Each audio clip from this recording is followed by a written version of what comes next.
Olá, senhores, olá, senhoritas, muito bem-vindos, muito bem-vindas a mais uma videoaula aqui no canal. Dessa vez, uma aula de filosofia, filosofia moral, Kant. Bom, a nossa ideia é que nós levemos de 2 a 3 aulas para expor o pensamento moral de Kant. Isso se faz necessário uma vez que ele define muito bem o tipo de ação que não é moral e que é moral. Então, o que eu vou fazer é justamente isso que o Kant faz. Então, vou separar uma aula apenas para comentar sobre as ações que não são morais e depois uma ou duas aulas, né? Isso vai depender de como a aula se dará, mas de uma ou duas aulas para que a gente consiga expor da maneira mais clara possível o que são consideradas as ações morais, certo? Bom, então a gente, claro, começa pela parte mais fácil, né? Por aquela que por aquela que Kant afirma ser as ações, então, não morais. Bom, outra informação, vocês devem saber que o Kant ele tem um sistema filosófico, ou seja, ele é um dos últimos, veja a data dele, né? A data dele de nascimento e morte, ele é um dos últimos filósofos sistemáticos. O que significa um filósofo sistemático? É aquele filósofo que comentou, que escreveu, que pensou sobre as áreas mais importantes da filosofia. E o seu pensamento, ele tem um sentido dentro de si mesmo, né? Então, qualquer pergunta sobre a filosofia do Kant será respondida dentro daquilo que ele escreveu. Dentro daquilo que ele escreveu. Se não está claro ainda, é você pensar um pouquinho no caso do Maquiavel. Maquiavel ele faz filosofia política. Ele não tem uma teoria do conhecimento, ele tem uma teoria ética, mas que só tem ressonância, né? É um subproduto, vamos colocar assim, daquilo que ele escreveu sobre a política. Ele não tem uma teoria do conhecimento, enquanto Voltaire, Diderot também é a mesma coisa, né? São pensadores, são filósofos que se dedicaram a uma parte, a uma área da filosofia, duas áreas, e que, portanto, eles não são como Platão, como Sócrates e como Kant, eles não são sistemáticos. As suas obras não dão conta da realidade como um todo, certo? Eles pegam Diderot, Rousseau, D'Alembert, Descartes, enfim, eles pegam uma parte da realidade e a discute, certo? Bom, então, o Kant ele tem uma filosofia que se debruça principalmente sobre a parte da moral, sobre a teoria do conhecimento e sobre a estética, né? As suas três grandes críticas, cada uma delas falará sobre um desses aspectos que eu acabei de mencionar. Sobre a estética, nós não falaremos nessa aula. Nós teremos aula específica sobre a estética kantiana, mas não será agora o momento. Agora, sobre a teoria do conhecimento, eu preciso falar um pouquinho só. Um pouquinho só, para que a gente consiga perceber, para que a gente prepare, na verdade, o caminho, para que a gente prepare a cama, para entrar dentro da filosofia moral, certo? Então, muito porcamente, né, muito resumidamente, o que a a teoria do conhecimento ou a epistemologia de Kant afirmava? Ela afirmava que o homem, que o sujeito, ele não tem condições de conhecer o mundo apenas pela razão. Certo? Isso significa que a experiência, a sensibilidade, a percepção, enfim, sentidos, eles são necessários para que o homem possa conhecer sobre o mundo. Certo?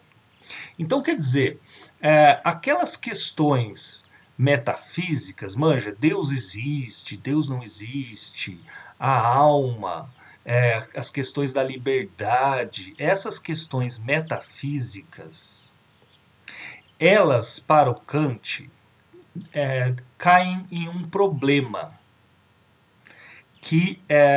E por que elas caem num problema? Elas caem num ciclo vicioso, né? Ou num círculo vicioso. O que é este ciclo ou este círculo vicioso? É quando a razão ela fica apenas nela. Como assim? Imagina se você se pergunta nesse momento o que é Deus. Deus não é objeto de uma apreensão sensível, certo? Pelos sentidos, nós somos incapazes de saber ou de ter informações sobre Deus, certo? Então, se pelos sentidos Deus, enquanto objeto, nos escapa, como que era estudado esse objeto antes de Kant? As pessoas, elas, por um raciocínio dedutivo, procura lá, se você não sabe o que é raciocínio dedutivo ou indutivo, temos uma aula sobre, dá uma olhadinha lá. Pelo raciocínio dedutivo, elas começavam a fazer ilações, começavam a fazer relações, partiam de pressupostos estes que não tinham conteúdo empírico. Então é a razão com ela mesma. A razão com ela mesma. Eu coloco lá dois pressupostos, e a partir destes pressupostos eu vou elencando, eu vou derivando o que estes meus pressupostos podem gerar, né? O que dali eu posso tirar. E eu estou falando isso, gente, para que fique claro uma coisa, apenas uma coisa que interessa para mim nessa aula aqui sobre a filosofia moral. E essa única coisa é a seguinte: para conhecer o mundo, é preciso, necessariamente, que nós tenhamos informações obtidas a partir dos sentidos, certo? Então, não dá para conhecer o mundo apenas a partir da razão, certo? Aquela ideia do penso logo existo do Descartes, portanto, está errada, segundo o Kant. Tudo bem? O que isso tem a ver com a filosofia moral? Tem a ver com a filosofia moral que nela os sentidos, aquilo que eu experimento a partir da sensibilidade, não pode ser levada em conta. Não pode ser levada em conta. Esse é o ponto, né? Esse é o ponto. E de extrema importância para nós. Aí você vai entender filosofia moral kantiana muito facilmente. Em resumo, gente, em resumo disso que eu falei até agora, enquanto a teoria do conhecimento do Kant diz que nós precisamos dos sentidos para conhecer o mundo, A filosofia moral do Kant dirá que nós precisamos fugir das condições estabelecidas pelo mundo, né? Portanto, nós devemos fugir daquilo que os sentidos nos propiciam, certo? Esse é o ponto. Esse é o ponto. Bom, então eu vou colocar aqui muito rapidamente que a filosofia moral de Kant, lógico, né? A filosofia moral, ela procura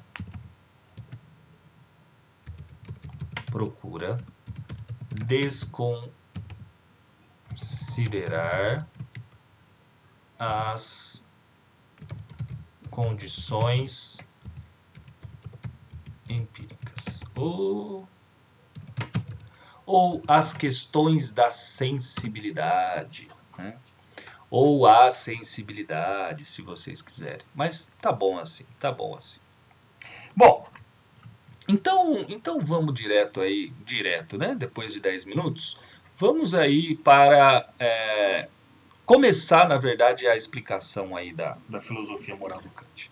Bom, quando a gente fala de filosofia moral, nós temos também vídeos aí no canal, o que é ética, o que é moral, procure, por favor. Quando a gente está falando de filosofia moral, ou mesmo da ética, nós estamos falando de ações, certo? Ações do homem frente ao mundo, ação de um homem com outro homem, né? Ação de pessoas. Enfim, não é a ação de chover, não é a ação da árvore fazer sombra, nada a ver. Estamos falando de ações humanas, tudo bem? Bom, o Kant dirá o seguinte: o ser humano, ele é dividido entre uma parte que é animal e uma parte que é racional, certo? Até aí nenhuma novidade, né? Vou colocar aqui, o homem, ele é parte animal e parte racional. Se a gente tiver que dizer, né? Se tivéssemos que dizer qual é o tipo de ação que o animal realiza, o que nós diríamos? Ou seja, o animal, ele para agir é motivado pelo quê? Pelos instintos, certo? Pelo prazer, pelas paixões, pelo tesão, o animal, certo? Já a parte racional, ela é caracterizada pela ação medida, pela ação calculada, pela ação, desculpa a redundância, né? Mas a ação motivada pela razão. Pela razão.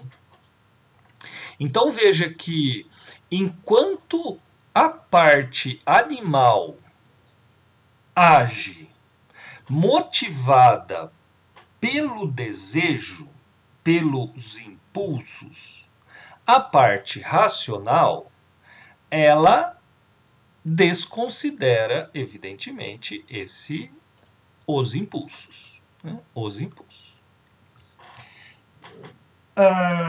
O Kant vai dizer, então, com essa distinção, que eu acho que é óbvia para todo mundo, o Kant vai dizer o seguinte, eu vou tentar fazer um paralelo aqui, tá? Vou tentar fazer um paralelo. Se eu quiser pegar esse caderno que eu estou aqui embaixo,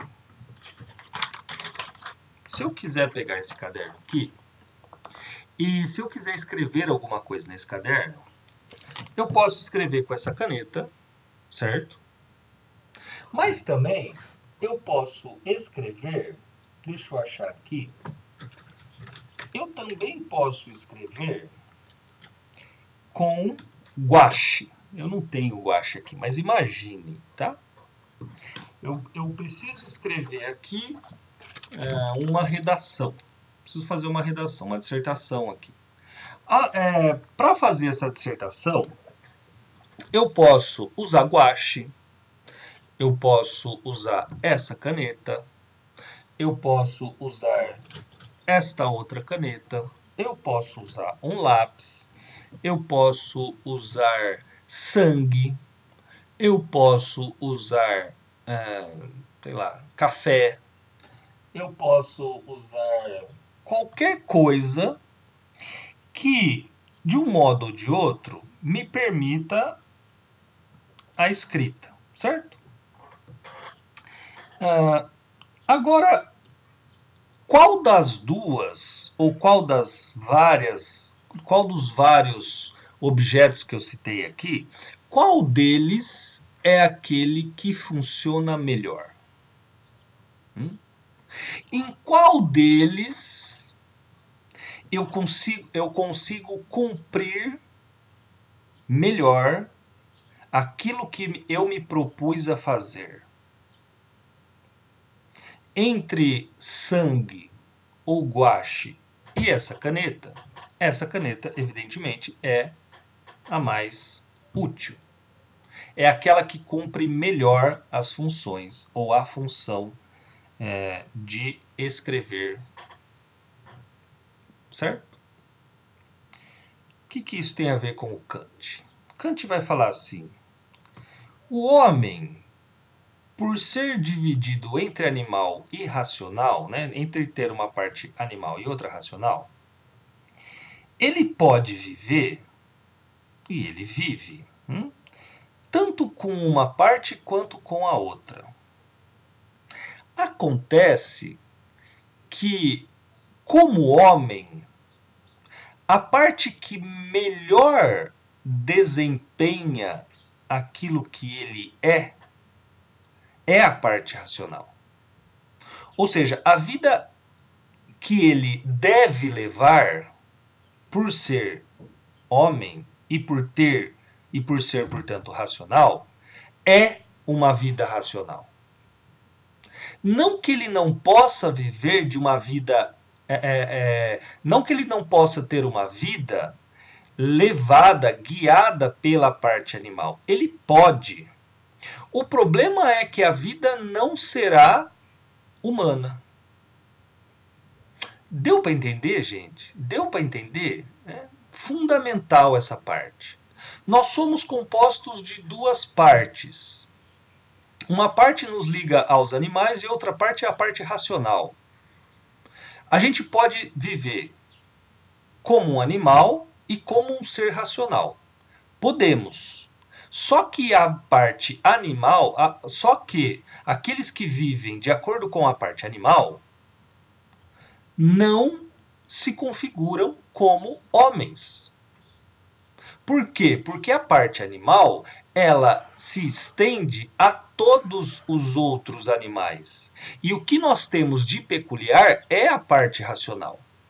Portanto, nós temos que, digamos, elevar e fazer com que, enfatizar a parte que nos é peculiar, a parte que nos é própria, certo? A parte que nos é própria.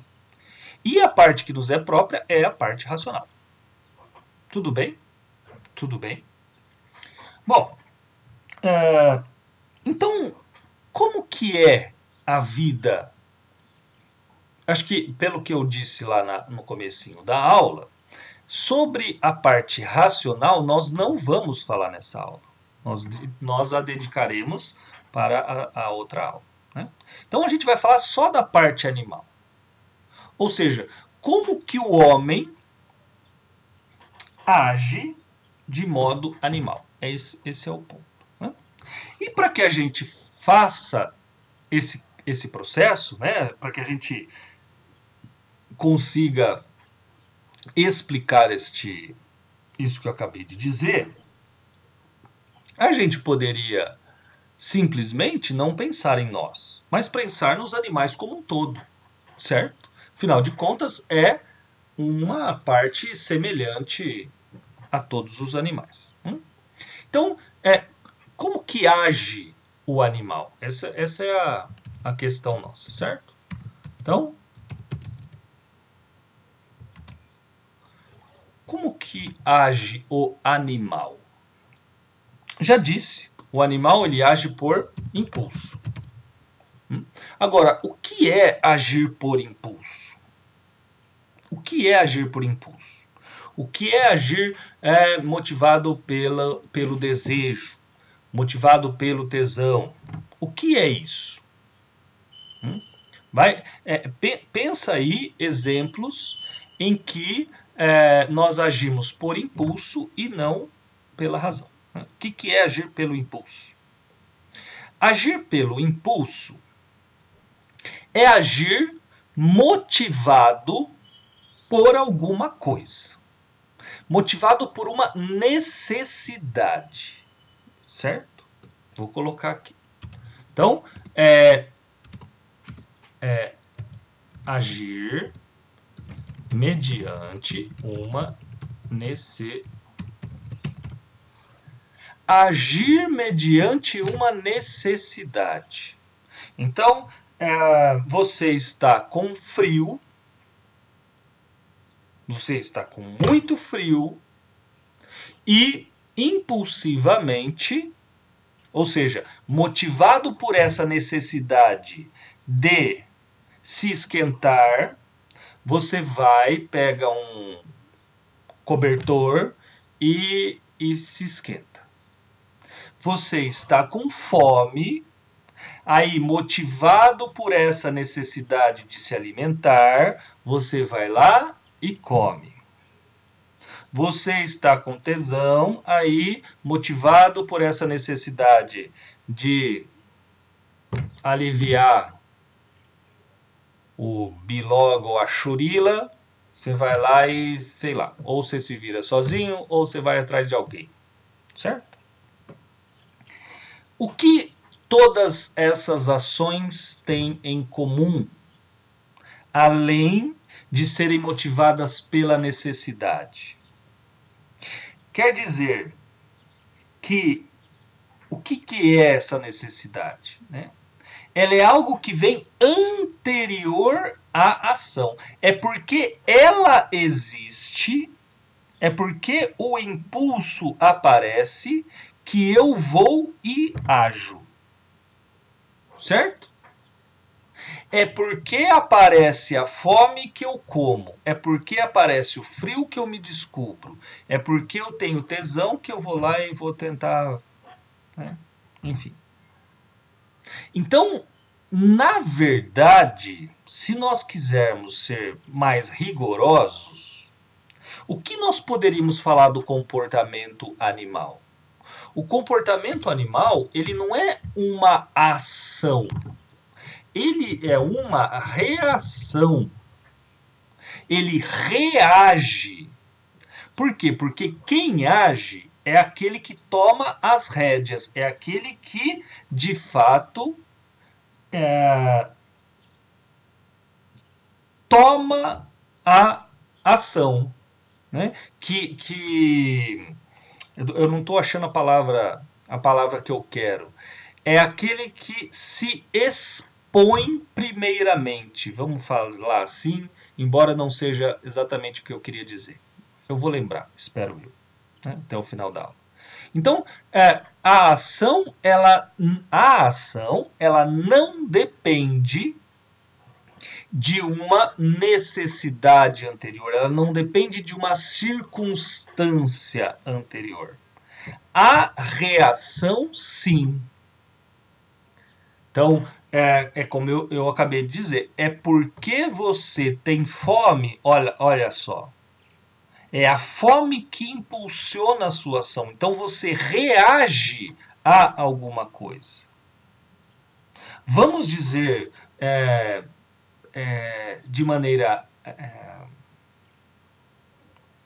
analógica, fazendo uma analogia, né?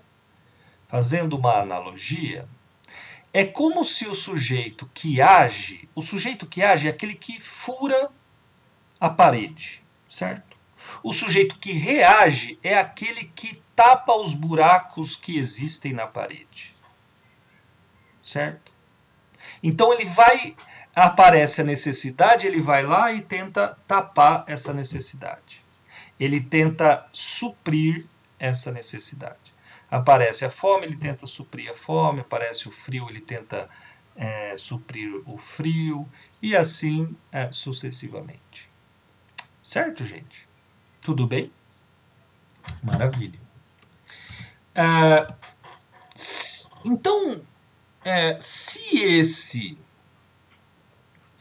se esse animal, se você concorda que os animais fazem isso, que eles apenas reagem à situação, passa esse exemplo para nós.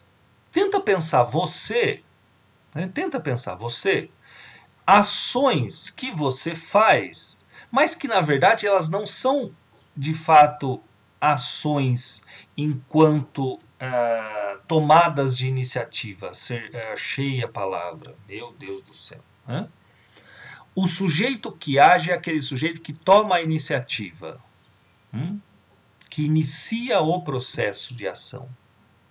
A reação, ao contrário, ela espera algo para a tomada de posição. Ele depende, portanto, de uma circunstância para agir. E pensa na gente, então. Pensa na gente.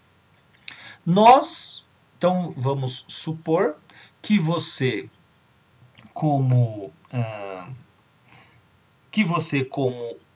agindo como um animal, você está no ponto de ônibus, você está esperando lá o ônibus passar, tem uma senhora que está a quase 15 minutos para atravessar a rua e você não está nem aí para essa senhora. Afinal de contas, o seu joguinho lá no celular, enquanto você espera o ônibus passar, ele exige que você vá lá e faça, sei lá, que você roube as frutas do vizinho, certo?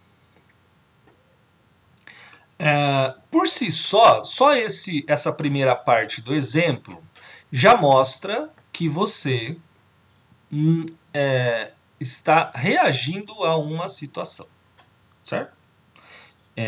Você está vendo lá a senhorinha esperando para passar o ônibus, só que o seu impulso para roubar as frutas do vizinho do seu jogo, ele é tão grande que você não se movimenta para ajudar lá a senhora, certo? Vamos imaginar que na continuação dessa cena chega uma mocinha muito bonita, ela se senta perto de você também para esperar o ônibus. Ela olha para você, dá um sorrisinho, você olhou assim, falou, chiquitosa. Então, aí você se interessou por ela. Se dá uma paradinha para pensar, você olha para o celular, você olha para ela, você olha para a senhora, fala assim, quer saber, eu vou ajudar essa senhora aí a atravessar a rua. E aí, quem sabe, eu faço uma média aqui com a 10-10. Aí você se levanta, guarda o celular, se levanta. É bom lembrar que você tinha outras coisas para fazer no seu joguinho, além de roubar a galinha do vizinho, as frutas e regar a horta. Você tinha mais coisa para fazer, mas enfim, você desligou lá o celular e foi ajudar a senhora. Você pegou na mão da senhora, levou a senhora para o outro lado da rua, voltou com cuidado, olhando para os dois lados, e você se sentou lá de novo e deu outro sorrisinho para a moça. A moça também retribuiu o seu sorriso e você ficou lá tendo a convicção de que ela está no seu papo. Ela está no seu papo. O que isso tem? Será que ter ajudado a essa senhora Foi uma atitude da parte animal ou racional? O que será que diria Kant? Kant diria, você, seu filho do mal, né, agiu de maneira animalesca. Você reagiu a uma situação. O impulso para causar uma boa impressão frente à moça, ele foi maior do que as suas tarefas do joguinho. É por isso que você ajudou a senhora. Manja, velho. Você viu lá a mocinha, o impulso ele foi maior, né? Ele veio com maior intensidade do que o joguinho que você estava fazendo. Aí você pegou o celular, guardou no bolso e ajudou a senhora a atravessar a rua. Você ajudou a senhora a atravessar a rua porque você queria os olhares da mocinha. O Kant está falando, o animal é a mesma coisa. O animal ele te agrada se ele estiver com fome e não conseguir por ele mesmo comida. Se tiver lá o potão de comida 24 horas, possivelmente ele não irá te chamar a atenção. A menos que ele queira, ao invés de comida, que ele queira carinho. A menos que ele queira brincar. Que são, evidentemente, impulsos. Certo? Então, para a gente pegar tudo isso que eu falei e colocar na linguagem kantiana, ele vai dizer que esse comportamento, essa ação do homem, que depende de uma circunstância para ser efetivada, a isso ele chama de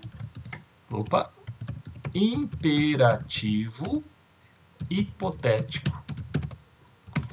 Então, o que é o imperativo? Imperativo, gente, significa comando, significa mandamento, né? O que faz com que você haja. Isso que é o imperativo, tá bom? O imperativo hipotético. Hipotético é hipótese. O que é hipótese? Pensa lá da ciência, né? Uma hipótese científica. Eu acho que tal coisa vai acontecer se outra acontecer. Qual é a sua hipótese? A minha hipótese é que isso caiu por causa disso, disso e disso. Veja que a hipótese ela é uma possibilidade. Ela não é uma realidade. A hipótese, para que ela seja efetivada, é preciso que exista um conjunto de condições. Certo? Os experimentos científicos, eles são assim. Então, eu chego a uma hipótese científica desde que, aliás, eu formulo uma hipótese científica para explicar, por exemplo, um conjunto lá de condições, um conjunto de fenômenos. Ao ocorrer isso, isso ocorrerá. Ou isso pode ocorrer, ou isso deveria ocorrer. Segundo a minha hipótese, isso deveria ocorrer. Aura, né? Bom, então, o que é o imperativo categórico?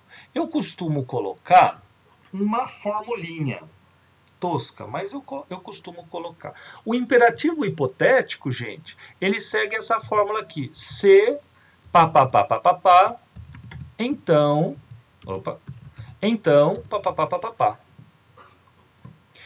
Se tiver uma mocinha bonita no ponto de ônibus, então eu ajudo a senhora a atravessar a rua.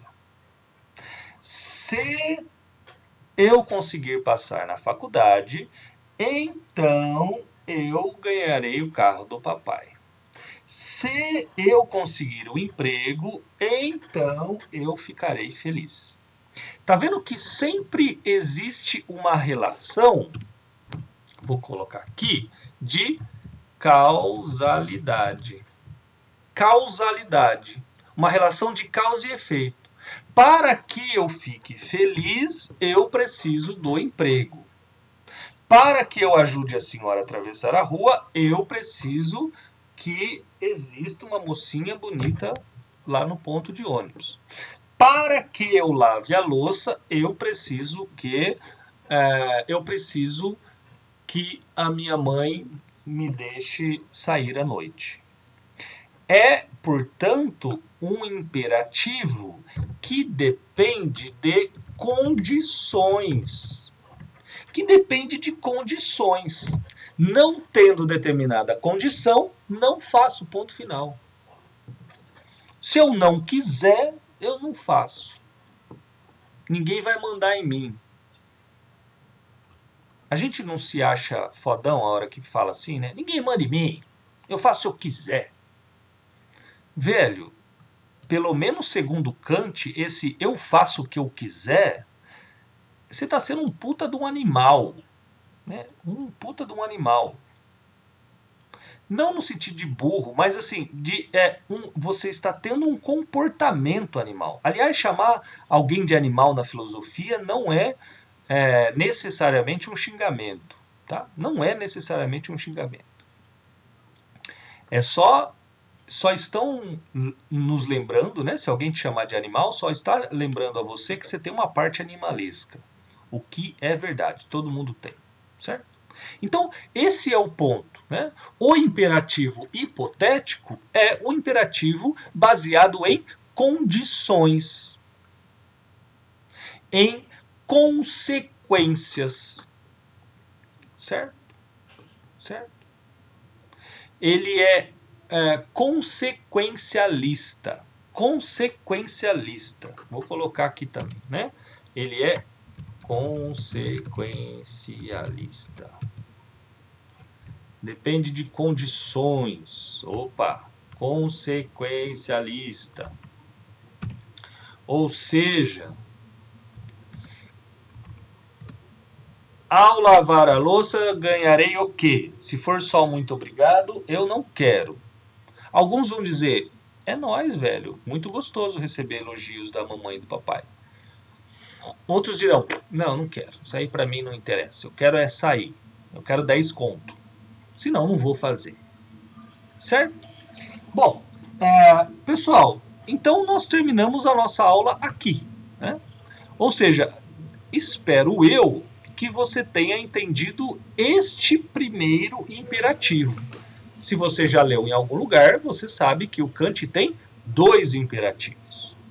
O imperativo que nós estudamos hoje, o hipotético, ele está diretamente relacionado àquilo que é animal, àquilo que é impulsivo, aquilo que depende das circunstâncias, depende das condições para serem realizados.